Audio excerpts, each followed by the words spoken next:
Selamlar. Bugün size ikon haline gelmiş iki tane önemli soul funk soundtrack'inden bahsedeceğim. Blaxploitation soundtrack olarak sınıflandırılan bu film müziklerinin adı Shaft ve Superfly. Öncelikle Blaxploitation kavramından başlayalım. Black ve exploitation iki kelimeden ibaret bu kavram. Black siyah, exploitation da sömürü anlamına geliyor.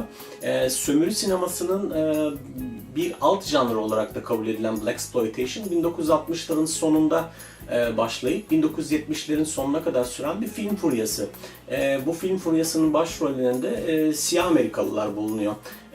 Her tür filminde bu Blaxploitation kavramı içerisinde olan her tür filmde siyah Amerikalılar başrollerde, yan rollerde yönetmenlik yapıyorlar. Soundtracklerini hazırlamışlar.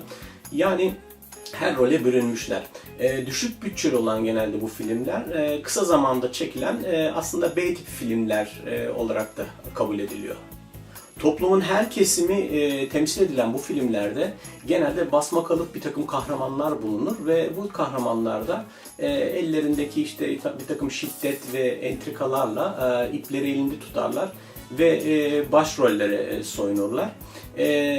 Hatta beyaz adama da zulüm yapmaktan da geri kalmazlar. Bu Blaxploitation filmleri üzerine bir araştırma yapıldığında kesinlikle çok sağlam soundtrack'lere rastlayabilirsiniz. Soul, funk ve R&B üzerine inşa edilmiş bu soundtrack'lerde funk'ın karakteristiği olan bolca bas gitar riffleri ve wah-wah gitarlarını görebilirsiniz. Ama ayrıca score'ları da hazırlayabilmek adına film score'larını çok güzel orkestrasyonlara da başvurmuşlar. Yaylılar, nefesliler gerçekten harika. Gelelim Shaft'a ve soundtrack'ine. Richard Roundtree'in acar dedektif John Shaft'i oynadığı, Gordon Banks'in de yönettiği bu 71 yapımı filmde başarı o kadar yüksek olmuş ki 72 ve 73'te devam filmleri de çekilmiş. Bu plak efsanevi Stax plak şirketinden çıkmış. Isaac Hayes'in de çok ilişki içerisinde bulunduğu bu label bu plağı double LP yani çift plak olarak piyasaya çıkarmış ve açılır kapak şeklinde hazırlamış.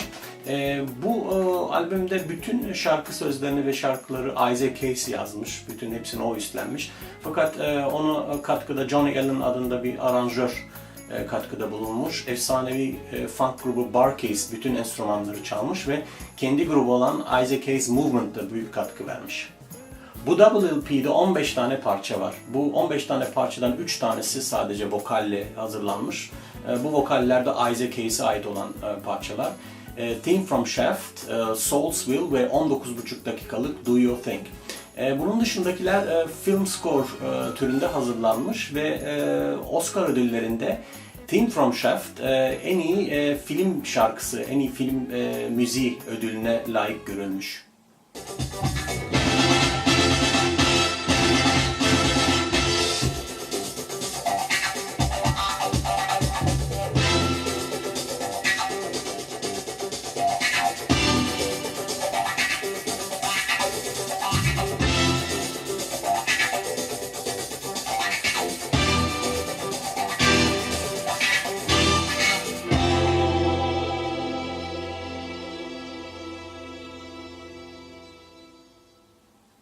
Şimdi de Impressions grubunun eski üyesi ve bugünün efsanesi Curtis Mayfield'in Superfly plağından bahsedelim. Başroldeki Ron O'Neill'i bir kokain satıcısı olarak izlediğimiz bu filmin yönetmeni ilginç ama gerçek. Shaft filminin yönetmeni Gordon Banks'in oğlu Gordon Banks Jr. İlginç geldi bana. 1972'de filmle birlikte çıkan bu soundtrack filmin ilgi, alaka ve maddi yönden çok önüne geçmiş bir soundtrack olarak da tarihe geçmiş. Müzikal yönden çok iyi bir iş çıkaran Curtis Mayfield parmakla gösterilen bir funk soul şaheseri yaratmış bu albümle. Ama sadece müzikal açıdan değil, içerik açısından da çok önemli bir eser bırakmış. Toplumsal olayları, filmin konusunu, filmin karakterlerini ve tek tek filmin bütün aşamalarını çok iyi tahlil eden ve inceleyen Curtis Mayfield burada gerçekten çok önemli mesajlar vermiş. Yoksulluk ve uyuşturucu kullanımıyla alakalı da ciddi mesajlar veren Mayfield burada bu albümde içerik ve müziği çok iyi harmanlamış diyebiliriz. Superfly plağında Shaft'a göre önemli bir müzikal değişiklik var. Burada tabii yine funk'ın gerektirdiği wah-wah gitarlar ve bolca bas gitarlar duyuluyor ama 9 tane şarkıdan 7 tanesi vokalle seslendirilmiş. Yani 7 tane şarkıda Curtis Mayfield'in eşsiz vokalini dinleme fırsatımız var burada, o falsetosuyla. 3 tane şarkı ön plana çıkıyor burada benim kanaatime göre. Birincisi tema müziği olan ve albümde ismini veren Superfly şarkısı. Sonra Pusher Man ve en sonunda Freddy's Dead.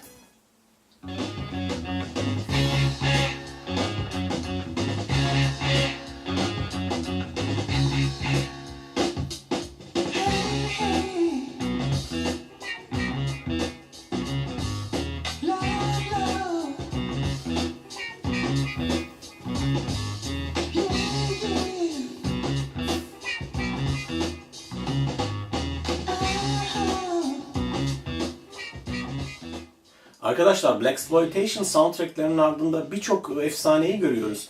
Biraz önce bahsettiğimiz Isaac Hayes ve Curtis Mayfield'in yanı sıra James Brown, Marvin Gaye, Herbie Hancock, Temptations grubunun prodüktörü Norman Whitfield, herkes şansını bir kere denemiş anlaşılan. Bugünlük bu kadar. Görüşürüz.